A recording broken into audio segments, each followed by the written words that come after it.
মানিকগঞ্জ ১ আসনে ধানের শীষের পক্ষে গণমিছিল। ভোট চাইলেন প্রার্থী এস এ জিনাহ কবির। জুয়েল মিয়া প্রতিবেদনে দেখুন বিস্তারিত।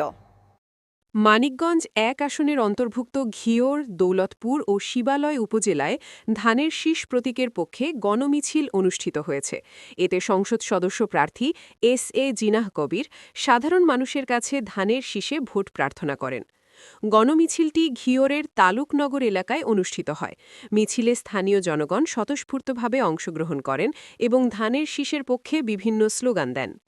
গণমিছিল চলাকালে এস এ জিনাহ কবির বলেন, ধানের শীষ হচ্ছে গণতন্ত্র ও মানুষের অধিকার আদায়ের প্রতীক।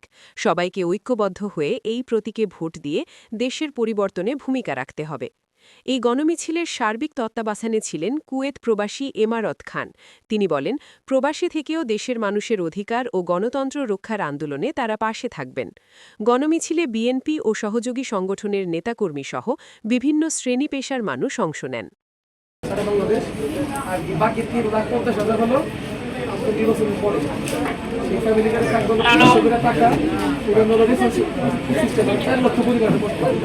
আর আপনারা বাড়িতে যাবেন অবশ্যই বুঝাবেন যে তাদের শিশু হয়ে গেল আমরা এইভাবে মানে কার্ডগুলো আমাদের যে মানুষ আসে আমরা যে ফ্যামিলিগুলো যোগদান তাদের এভাবে বুঝাবেন তারপর আমরা